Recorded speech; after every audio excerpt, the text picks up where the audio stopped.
I'm tapping in, I'm tapping in, I'm tapping in, I'm tapping in. Thank y'all for tapping in to Yocuzpodcast, man. Y'all know who it is. It's Cuz on the one is two, man. Y'all already know, man. We back with another banger. Y'all already know what it's about. It's about Uncle Trump. Y'all already know. Y'all already know that I gotta keep y'all updated, man. Thank y'all for tapping into that Yocuzpodcast, man. Thank y'all for supporting the page, man. I love it, man. Every day I wake up, man, I see new subscribers, man. So guess what? Thank you for the subscribers, man. I appreciate it, man. For real talk, man. Thank y'all for tapping into that Yocuzpodcast. So listen, it's all about Uncle Trump. Uncle Trump went and signed some papers today, and I'm showing it to y'all.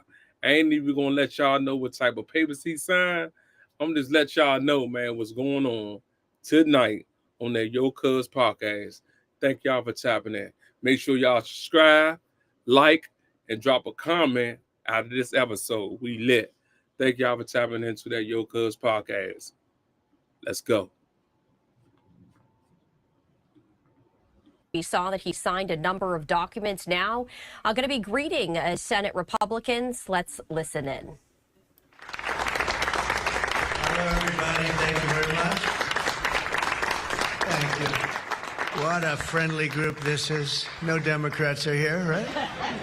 Well, I want to thank everybody. This has been a labor of love. You know, we took over a building that was not properly taken care of. It just wasn't. It's a very special building, and we are taking care of it. This was grass, and when you have a news conference, and this was going on for many years, but everybody would just sink into the mud. It was extremely luxurious grass, especially when it was raining, because you'd go down about 5 inches into the mud. And when we had a press conference here, all the press standing back there, they'd be cursing me. The women would be lifting up their shoes, saying, "You've destroyed my shoes. This is terrible."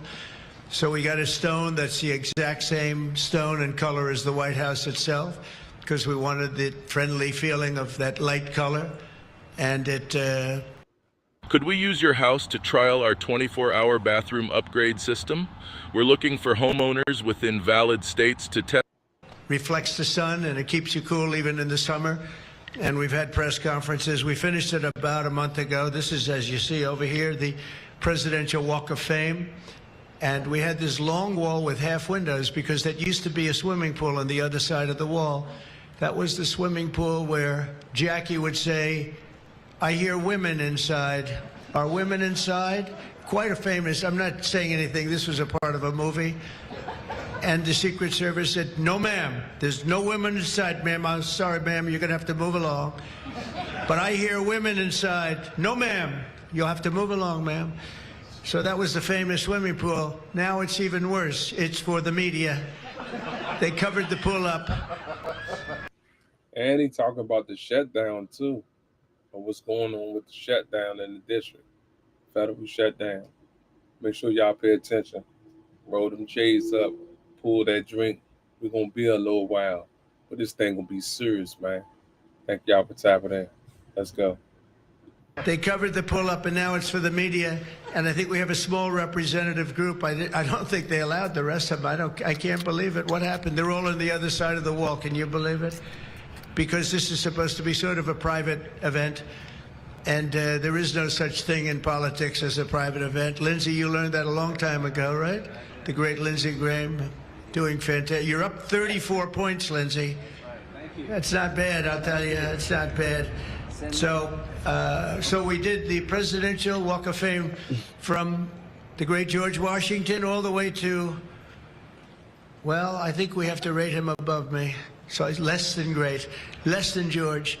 Somebody went up there, they say, "You're the third best president in the United States." This was on television, third best. And they said, "Who are the first two?" "George Washington and Abraham Lincoln." And I got extremely angry at this man, you know.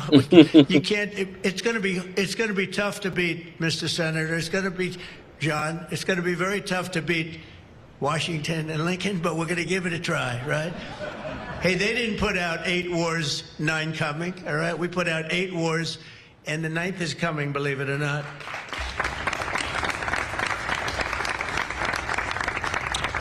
So I just want to say it's great to be with you. And when we're finished later on, we're going to have a little quick lunch, and they do great food at the White House. And this is used sometimes for evening, where we've had some incredible people for the evening, and some of the big foreign leaders have been coming. And most excitingly, on the other side, you see the fence and the wall. We're building a world-class ballroom. You know, for 150 years, they've wanted a ballroom here. We don't have a ballroom. We have a little cocktail area, but we don't have a ballroom. The East Room, it's called, is a very small cocktail area. It holds about 88 people if it's tight. And I said, if I do this again, I'm going to get a ballroom built, and we're putting up our own money. With the government is paying for nothing. You probably hear the beautiful sound of construction. So right now, as he giving up the conference right now, they in the ballroom that he just paid $200 million for, 200,000 or 200 million. I think it's 200 million though. All right, but I'm gonna Google that. I'm gonna go back on that. But yeah, he in the ballroom right now, talking. Then they about to have dinner in the new ballroom that he just paid that bag for out of his money. Come on, man. The man got money and he know what he doing. To the back, you hear that sound? Oh, that's music to my ears. I love that sound. Other people don't like it. I love it, Josh. I think when I hear that sound, it reminds me of money. In this case, it reminds me of lack of money because I'm paying for it, so it's the opposite. But it's going to be one of the most beautiful ballrooms anywhere in the world, and it's going to be able to take care of tremendous things. When you have, as an example, I'm going to see President Xi in 2 weeks. I'm going over to South Korea. We're going to meet in South Korea. We're going to talk about a lot of things. They want to discuss the fact that they're paying 157% tariff. It's a little higher than they thought. And we're doing very well. I think we're going to do well in that negotiation. We've done well, as you know, with Japan, with South Korea, with Europe. The European nations got together. We made a deal. And it was all based without the tariffs. You could have never made the deal. I'll tell you what, tariffs equal national security. Remember that. Tariffs equal national security. You got to remember that. And they also equal wealth for our nation, because we've taken in hundreds of billions of dollars in a very friendly manner, given to us by nations that used to take it from us. And they used tariffs on us. We never used it on them because we were foolish. Or we were led by people that weren't business people. But it really does. It equals national security. And I wouldn't have put out, I mentioned 8 wars, 9 coming. Of the 8, 5 were based solely on trade and tariffs. India, Pakistan were going at it. 2 nuclear powers, and serious nuclear. 7 planes shot down. They were ready to go, and I called them up. I said, you go to war, and we're not doing a trade deal.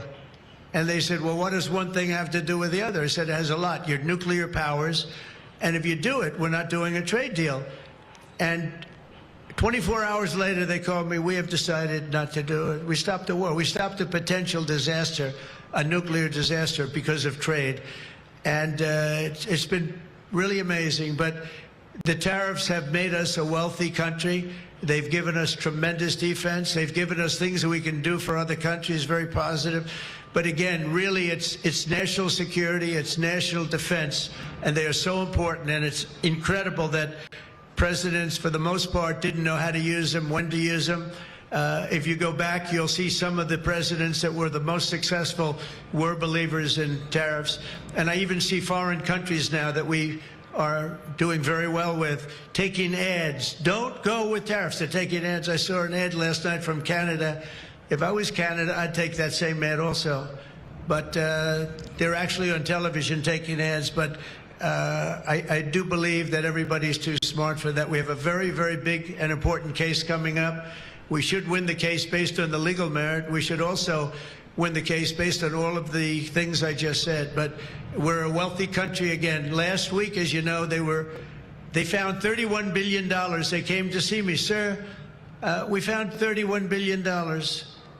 They said, we don't know why. I said, was this a good find or a bad find? It was a good find. It was a plus 31. We're used to finding negative 31s, right, for the last 30 years. I said, check the tariff shelf. Well, those tariffs haven't kicked in. Yes, they did. They kicked in 2 months ago. Check it. He comes back 2 hours later. Sir, you were right. We have an additional $31 billion, billion, not million, Lindsay, billion, that we just found from tariffs. They kicked in earlier than we thought. You were right. We're a wealthy nation again, and we're a nation that can be secure. We're a nation that can start paying down our debt. And with tariffs, we're the wealthiest nation ever in the history of the world. Without them, we've got to slog. We've got to slog. But remember this, other nations, including China, Japan, European nations, they used tariffs against us for many years. That's why we owe $37 trillion. That's why. But they used tariffs very successfully against us, and we had presidents that never fought it. But now you have a president that does fight it. So I just want to welcome you to the incredible Rose Garden. It's just an incredible place. It was done, we did it, brought it back to health. It was in very bad shape, actually, and we brought it back to health. First Lady Melania did a fantastic job on it. The surrounds and everything. It's all brand new wiring. You know, underneath there's a lot of wire, a lot of things. Everything brand new, everything beautiful. The only thing we did is we had to get a hard surface here because nobody could use it because of the grass. So I just want to welcome you, and I hope you're going to be here a lot. We're going to use it for meetings. We're going to use it for press conferences. Now we can use it. It was unusable before, and now we can use it. But everything that you see was redone. All of this was redone, and the whole White House is being redone. Some of you came through they call the Rose Hall. They call it different names, but you probably noticed, I don't know if you came through this door, did you notice the white marble floor that was put there? That was made out of Home Depot tiles, about 1 foot by 1 foot. They were all broken, about 30 years old. And I replaced it with book-matched marble, paid for by your friend, President Trump. It's like, it's amazing how people like it when you say you paid for it. When I say I paid for it, they say, oh, I love it. But it really, they did a beautiful job. They're great talents. They're very talented marble people I have. And they replaced it with beautiful Paradiso marble. Power Star Series tractors are built for more than chores. Whether you need a utility tractor to rake hay and manage livestock, or a workhorse to work the backfields, Power Star Series tractors have the power. And statuary marble, and it's really, really beautiful. I want to thank the outstanding leadership team, and you really do have that. Majority Leader John Thune, who's been my friend, he really, really has done an amazing job. Thank you, John. Thank you. Done an amazing job. I didn't get to know John as well in the first term, and I've gotten to know him very well over the last 9 months, John, and you're doing a fantastic job. Thank you very much. Really great. Majority Whip John Barrasso was outstanding man. Thank you, John. Thank you. Great guy, too. Conference Chair Tom Cotton. He loves that military. He loves it. He loves the military. Policy Committee Chair Shelley Moore Capito. Shelley, thank you very much, Shelley. Vice Chair James Lankford. Very good, James, thank you. And you know, we have everybody but one person here. You know, everybody showed up. I figured you'd have like, I'd say 40 would have been a good number, right? We have everybody, we're just missing one person. You'll never guess who that is. Let me give you, he automatically votes no on everything. He thinks it's good politics. It's really not good politics. He's an automatic no. But I don't know. Look, if he wanted to come, I'd probably let him come, right? I'd let him come. Begrudgingly, but would let him come. And National Republican Senatorial Committee Chair, an unbelievable guy, Tim Scott. You know, Tim, I shouldn't say it because it's so, I don't know if it's going to be. But Tim ran, and he was very effective and very good. But he was on the debate stage and everything else, he was good, just because he's good. But he wasn't as good as they thought he was. And when he got out of the race, he endorsed me almost immediately. And I used him as a surrogate. And I wasn't sure if I should, because, you know, sometimes I want a total lunatic to get up and fight for me. And Tim is a really good person. So I wasn't sure. And I put him on the stage. and he ripped the heart out of everybody. He was so brutal. He was so unbelievable. It turned out to be absolutely one of my best surrogates, and it includes a lot of you people that were here. You were all surrogates. But Tim ripped these people apart. And after watching 2 or 3 times, then I wanted him all the time, right, Susie? I said, I want Tim Scott, get up there. But he was so good, and I said to him, Tim, when you fought for yourself, you were much different. When you fought for me, you were a tiger. You were like unstoppable. You were, really was. You all saw that.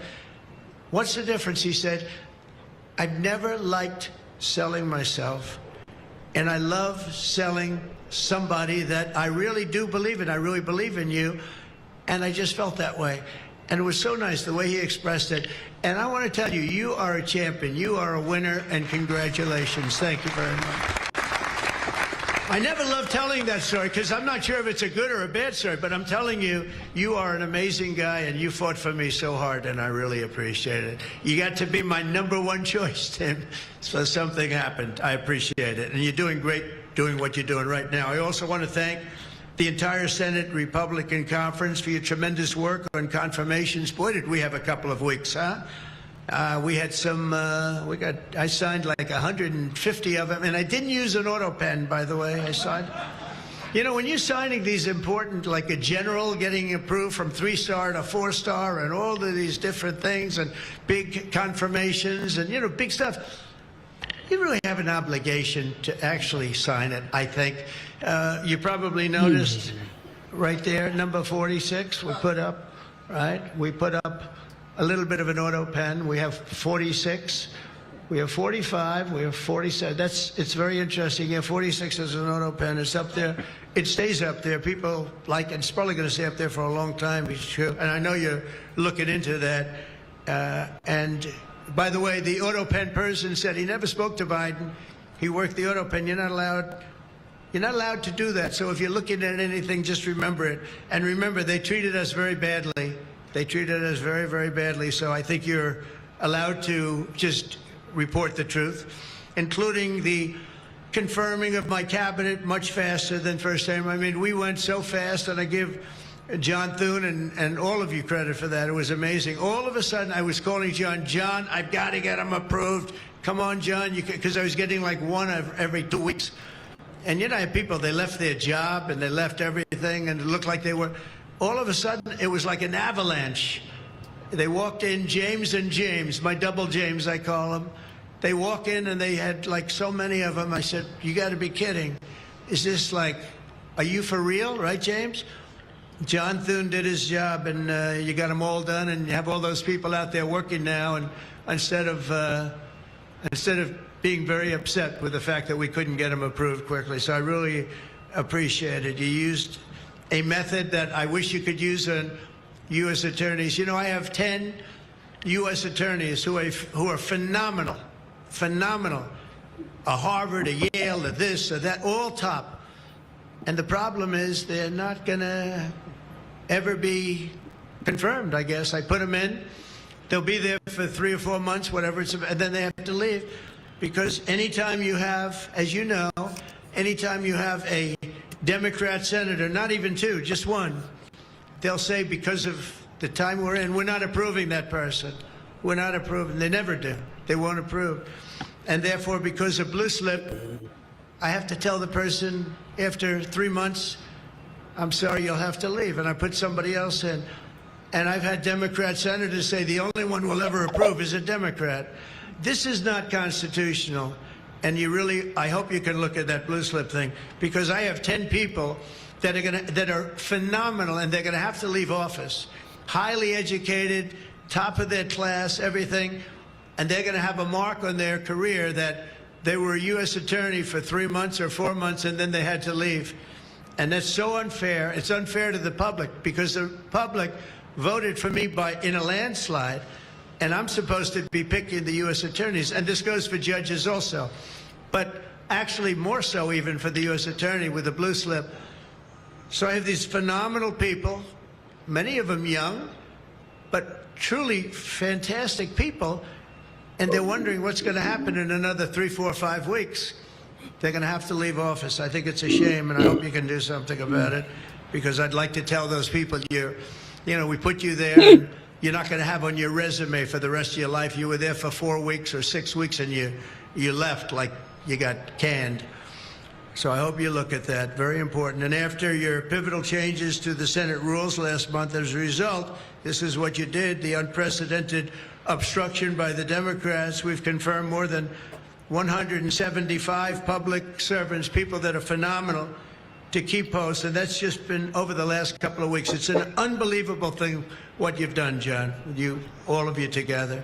So working closely with me and House Majority, the Republican Senate also gave us the largest working class tax cut in American history. And you passed the Lake and Riley Act to throw illegal alien criminals out of our country. You passed the Genius Act and the Take It Down Act with the support of our wonderful First Lady. By the way, she got actual support from the other side. It was bipartisan. I think Rand didn't vote for it again. Ooh, what's up, everybody? It's me again. And you know, when you see one of these, well, it's upside down. Hold on. All right. I think it was only Rand. We had bipartisan support other than maybe Rand. But another one I'm going to ask you to vote for, and it's in the House now, and I hear it's doing well in the House, James. It's Kate's Law. A young lady named Kate Steinle, I remember it so well, probably 8 or 10 years ago now in San Francisco. She was holding hands with her father on the San Francisco pier, looking out into the water. It's beautiful, everything was beautiful, but the person wasn't beautiful that did this. And this was an illegal alien that came into our country 5 times, was thrown out 4 or 5 times, I don't even know, but a lot, and came back and shot her through the head. And she went down and she looked at her father, Daddy, Daddy, something happened, and she immediately passed away in his arm. And I mean, you can imagine, it was so sad, such a beautiful, beautiful, beautiful person. Father was destroyed, virtually destroyed. And they passed they wanted to pass what they call Kate's Law, and it's now again in Congress, and I hear we're going to get it passed in Congress, and when it gets up to the Senate, I hope you guys can pass it. And basically, very simply, it says that if you're an illegal alien and you come in and you get thrown out, if you come back and get caught, you have to spend 10 years in jail. Very simple. Very simple. If they would have had that, Kate Steinle would be alive today. That was a big event at the time. If you remember Bill O'Reilly, for those of you that like Bill, I think I like Bill, but he was the one, he devoted his life to that law, trying to get it passed. I think it's time that we pass it, so that if you get taken out of the country and you come back illegally, knowing that this law is in existence, you go to jail for a 10-year period, and it's going to keep the repeat offenders from coming in. It's going to really keep them from coming in. Senate Republicans have already voted 11 times to get our government back and open for business. We have record business. We're going to be, I think, by the time I hit month number 12, I think we're going to have $20 trillion of investment. We're over 17 right now. As an example, President Biden had less than $1 trillion for 4 years. We're going to have $20 trillion in less than 12 months, and we're over 17 trillion right now. So it's the largest amount in our country by far, by many times. That's in our country. But here's the one. It's the largest amount in the history of the world. There's never been a country that's had anywhere near 17, or it will be 20, and it's going up fast. A lot of it's because of tariffs, because they're coming in because they don't want to pay tariffs. In other words, they make their product in a certain country, and they used to just send it in here, and there was no charge, absolutely. Now, if they have to pay a 20%, 30%, 50%, 100%, or 2% tariff, they say, well, it's better if I build my plant in the United States. It always amazed me I did this first term. We had the greatest economy in the history of our country in first term. We had COVID, and we did a good job with that. That was That was a curse for every country in the world. It was terrible. But we had the greatest economy we ever had. But if you remember, I started the tariffs, but I held it off because it wouldn't have exactly been good at the time to tell France, you know what they were going through, you know what Spain was going through and Italy was going through, that, by the way, we're going to charge you tariffs. But I had started the process. We were going, the country was doing good. And I took in hundreds of billions of dollars from China. I put the full tariffs on China. Biden left the tariffs because he couldn't. It was too much money, but they gave so many exceptions that they were essentially meaningless. In other words, here's the tariffs, but you don't have to pay if you look at somebody the wrong way. You don't have to pay. So they didn't pay very much. But with me, they were paying hundreds of billions of dollars. And again, I have a great relationship with President Xi. I expect to be able to make a good deal with him, and I want him to make a good deal for China, but it's got to be fair. For years, they were making $500, $600, $700 billion, $700 billion, and we'd be making nothing. It was a one-sided. We built their military. We built China's military with the money that we lost for so many years, getting ripped off. So now we're going to have a fair deal, and I think we're going to have a very successful meeting. Certainly, there are a lot of people that are waiting for it. Maybe it won't happen. Maybe it won't happen. Things can happen where, for instance, maybe somebody will say, I don't want to meet, it's too nasty. But it's really not nasty, it's just business, and we're gonna do a good job representing you people and representing the people of our country. Unfortunately, in a craven and pointless act of partisan spite, Chuck Schumer, who I've known for a long time, and the radical left Democrats are holding the entire federal government hostage to appease the extremists in their party. And they are extreme. I mean, I've never seen anything like it. They're extreme, and you know what? We had a landslide election. We won the popular vote by a lot. We won the swing states, all 7. Remember, they said, oh, if Trump could get 3 swing states, he'd be. And, well, I didn't get 3, I got 7. We got all 7 by a lot, by record numbers. We won the Electoral College, 312 votes. They said it's very hard for a Republican. It's harder for a Republican, although now I think we've swapped it. I think it's now harder for a Democrat, because if you see what we've done with the Hispanics, with... The government is banning this $39 electric lighter next month, and this is your last shot to get the original high-powered version. There's a new... The black workers and black men, and recently a poll came out with black men and women were doing so well. You know, they want security. They don't want to have their city destroyed. Women in Chicago, beautiful black women walking around with red MAGA hats because they don't want to be mugged and shot and everything else. And then you see a Democrat get up and tell you how safe it is in Chicago. Do you know they've had, in a fairly short period of time, 4,000 murders. This is over a short period of time. 4,000 murders. And they had a holiday where they had 28 people killed and almost 100 shot. And then you listen to this guy, Pritzker. I've known the family for a long time. They threw him out because he was no good, and he became governor. He's got money through the family. He's got money through the family. But they threw him out, he became governor. I said, I wonder how he's going to do. It's a crime palace, it's a shame. And you know what we did in D.C. is unbelievable. You people, you can walk down the middle of the street, Mr. Senator, you can walk down, you can have your wife meet you at the restaurant, and she's not going to be accosted, shot, beat up, raped. It's unbelievable how bad it was. It was one of the worst in the country, and now it's stone cold. I don't say the word perfect, but it's pretty damn close. And, you know, they would average more than a murder a week in Washington, D.C. This is just before we got here, a murder a week. Think of that. The capital of, in my opinion, the capital of the world. They come from Iowa, they come from Indiana, they come from Florida. You call up the parents, I'm sorry, sir, your son has been shot and killed. We have no crime here now. We have no crime. And the National Guard has been unbelievable, the job. Unbelievable. We learn about that. And you know, it also looks better. I do a tour. I hop in that beast. I feel very safe in the beast. The windows are this thick. but I hop in the Beast and I tell the Secret Service, let's drive around town. I used to do that myself. I could drive myself around. I actually like that better, but now I don't think it's a good idea. But we drive around in the streets.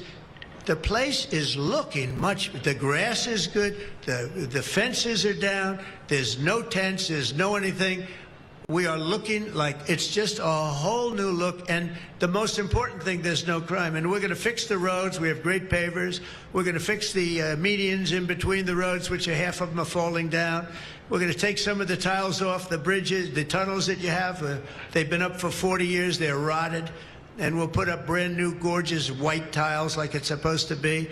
But this place is looking really good, and we haven't even started the real fixing up of the town. We're getting rid of the graffiti. You notice there's almost no graffiti anymore. A lot of that beautiful statuary marble had red graffiti all over it, had bad signs up, and it stopped.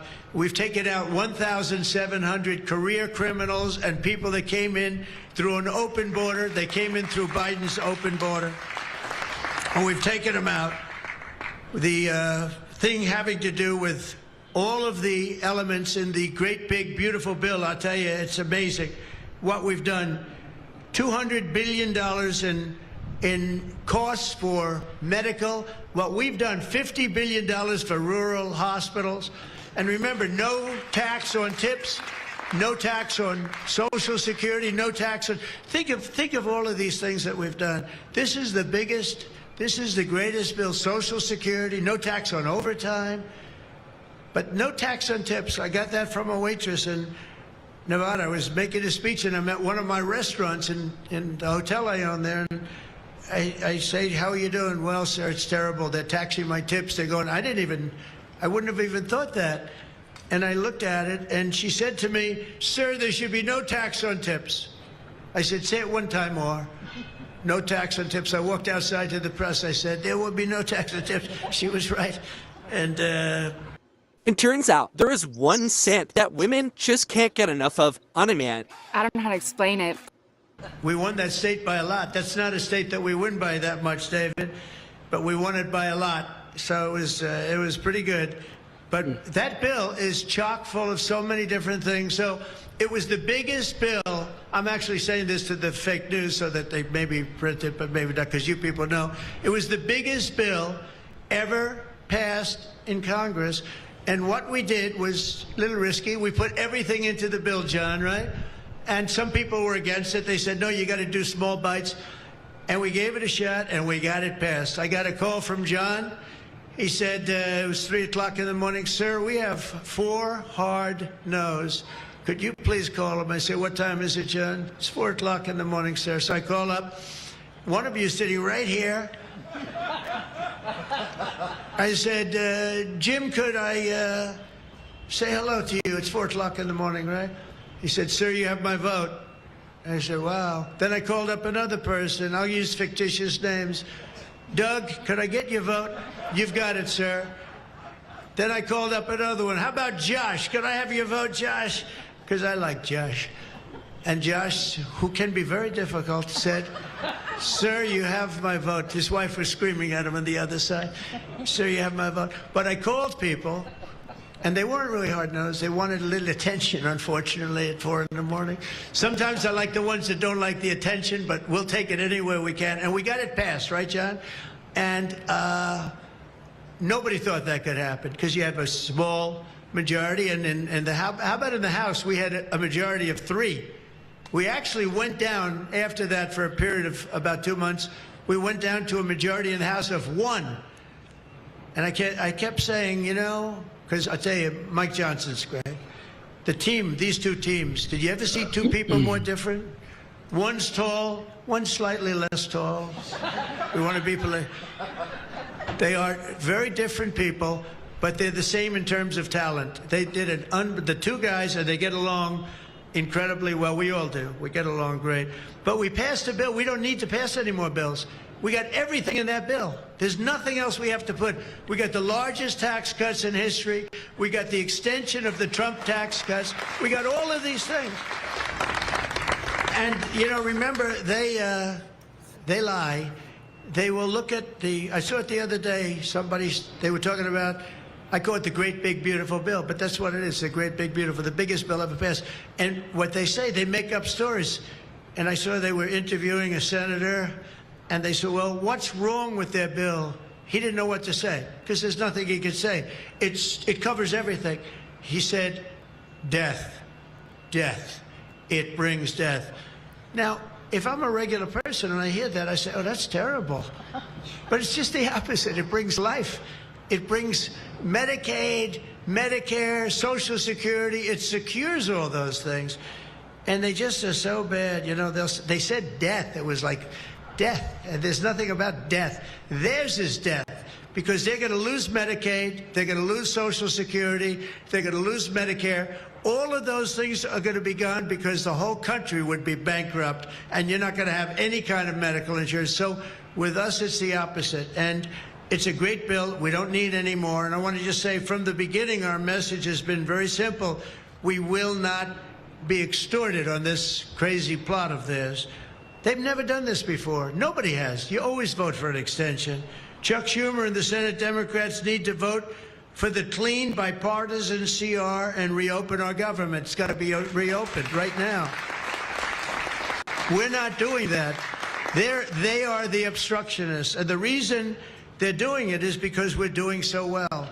We're doing well all over the world. We're doing well with the close to $20 trillion that I just told you about. It will be that number, but even if you take it down to over 17, that's a guarantee.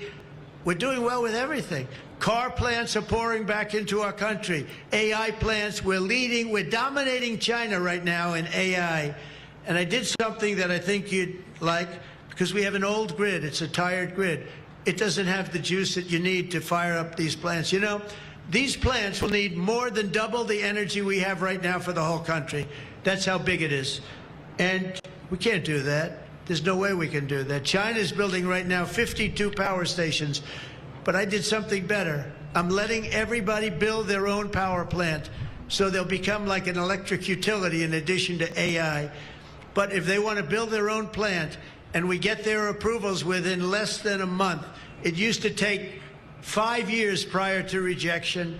Sometimes a guy in Louisiana, they had one that took 12 years and then they got rejected. I got it approved in 2 weeks when I got into office. That was the first term.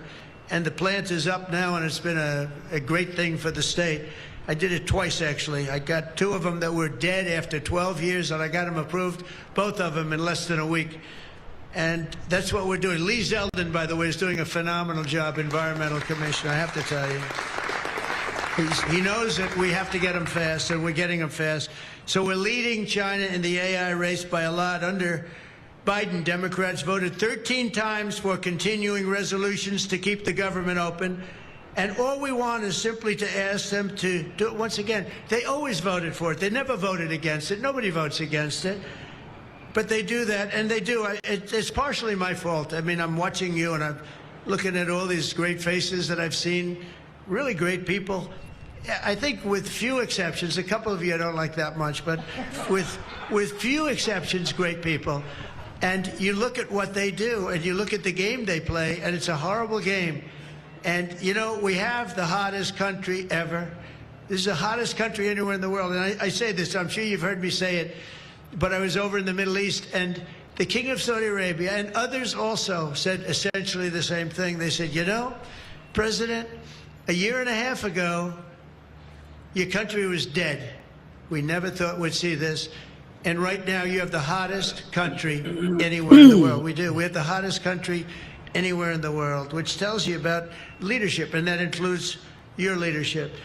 So as you know, my door is always open to anyone. It's not like that AOC. How about her, where she said, she's talking about having rebellions and everything. She said, well, my door is always open. But she's not the leader.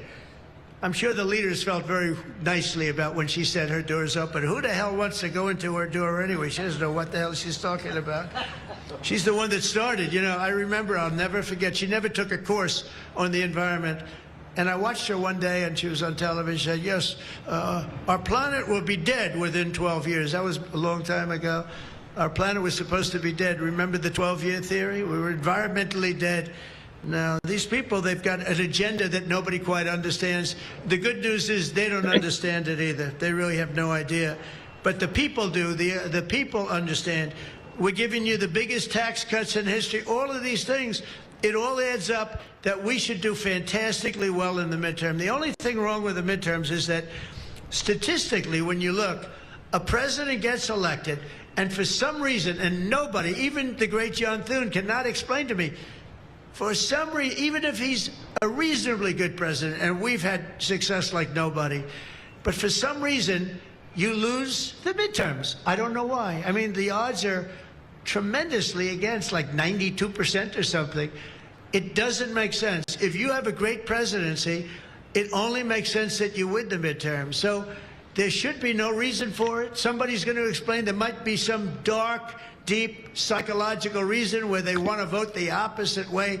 I don't know what it is, but we have to win the midterms. Otherwise, all of the things that we've done, so many of them are going to be taken away by the radical left lunatics. I mean, we're going to end up with a communist mayor in New York. Can you believe it? A communist. Remember, I would always say, we will not have a socialist elected in our country. Remember, I'd say that all the time. And I was right. We skipped socialist. We got a communist elected. So I didn't tell a lie. I didn't tell a lie. I was right. We'll have a communist, not a socialist. But we've already seen the impacts of the dangerous game that they're playing. Democrats are causing delays in our air traffic control system. So important. We wouldn't have had, you know, this Pete Buttigieg, he spent billions of dollars on fixing the air traffic control. They'd use copper wire going into glass wire.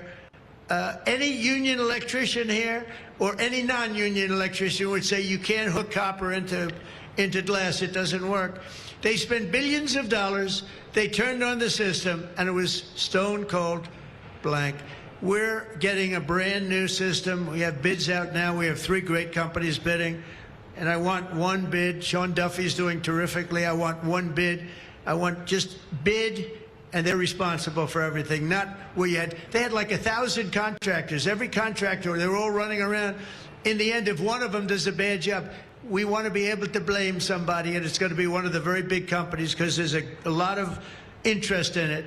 So the air traffic control system is going to be rebuilt. Over 1 million federal workers right now, as you know, are going unpaid. That's the Democrats' fault. And children, tourists, unable to visit the museums in Washington, D.C., that we now have beautiful, safe streets, but we don't have the museums open. We should probably just open them.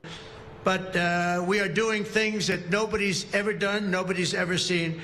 So all of this and the pain that the Democrats have caused during this reckless and completely unnecessary affair, and you could call it the Schumer shutdown or the Democrat shutdown, you can call it whatever you want. And I will say this, that we have Darth Vader. You know Darth Vader, right? Darth Vader is a man who, I think he's sitting right. Is that Darth? Stand up, please, Darth Vader. Stand up. Does everybody know? They call him Darth Vader. I call him a fine man. But he's cutting Democrat. Imagine being able to build anything just by thinking about it. Meet Base 44. Priorities, and they're never going to get them back. And they've caused us, and they've really allowed us to do it. And by the way, thank you. You're doing a great job, I have to tell you. So, really a great job. Because many of the things that they're cutting, like the New York project, $20 billion, we're cutting it. They're not going to get it back. I mean, they're not going to get a lot of things back. They may not get it back. Maybe we'll talk to them about it. But they're losing all the things that they wanted. But many of the things that they wanted are things that we don't want. The things that are just so bad for our country. And we're cutting those things out. So while they thought they were doing maybe bad, maybe indirectly they're doing good. The cynical comment that they've made all over the place, and all of their cynical remarks proves beyond all doubt that Schumer is a calculating political partisan, but we knew that. But he's somebody that's in deep trouble. He's losing in all of the polls. He's even losing to AOC +3. Remember +3? What happened to the +3? Are they still around? I had one. I met when I was at the United Nations, I met the president of Somalia. And I said, I have somebody I'd like to give back to you. He said, no, thanks. We don't want her. He didn't want anything to do with her. But today I'm calling on every Senate Democrat to stop the madness, to let our country get back. In the greatest moment in the history of our country, in terms of wealth, in terms of job creation, and in terms of investment coming in, these guys go on strike. It's really a shame. So I'm asking them to be smart. It's not working. They're getting killed in the polls. The public understands what they're doing. They're doing the wrong thing. And with that, I just want to say welcome to the White House. When we're finished, they do a great job. When they're finished, we're going to all come in. It'll be a little crowded, but that's okay. In the Oval Office, we'll talk a little bit, couple of minutes. Got some interesting things. And I think I'd like to have, if I could, John, come up and say a few words, and we can close it out. And by the way, this is an open mic. It's open to the world. I think they can hear me out on the street. If anybody wants to come up and say after John, say it. We're all friends, and you can speak your heart out. But we've got to get our government open, and the Democrats are trying to keep it closed. Thank you. John, please. Thank you, sir. Well, Mr. President, thank you for having us. This is the 4th week of the Democrat shutdown, but we are all here today because your Republican team in the Senate is unified. This is now the longest full shutdown in history, but everybody here has voted now 11 different times to open up the government, and we are going to keep voting to open up the government, and eventually the Democrats, hopefully sooner or later, are going to come around. But Mr. President, your agenda is the right one for this country. This is your team. We are your partners in achieving and implementing the agenda that you campaigned on and the American people voted for. And you just mentioned it has been a series of promises made and promises kept, whether it's national security, whether it's the border, whether it's the economy, taxes, regulations, energy, Trump newborn accounts, school choice. You look at what we've accomplished so far. It is a remarkable, remarkable team and a record of accomplishment that can't be matched. And I would argue, at least in my time here, but perhaps in all of history. So thank you for your leadership, and we will continue to be good partners and work with you to get the work done for the American people. And let's hope that the Democrats get wise and, starting perhaps even today, vote to reopen the government so we can get back to work for the American people. Mr. President, thank you for having us at your home. You have beautiful homes, and thank you for everything you're doing to make this such a beautiful place. This is America's house. We're delighted to be here. Thank you. Welcome to the mistletoe. Thanks so much. Have a great holiday. Every So y'all heard it first on that Yocuzpodcast. Man, thank y'all for tapping in, man. Listen, he did a lot. He just told y'all he did a lot. You know what I'm saying? But thank y'all for tapping in. Make sure y'all subscribe, like, and drop a comment on this episode. See y'all tomorrow. Go.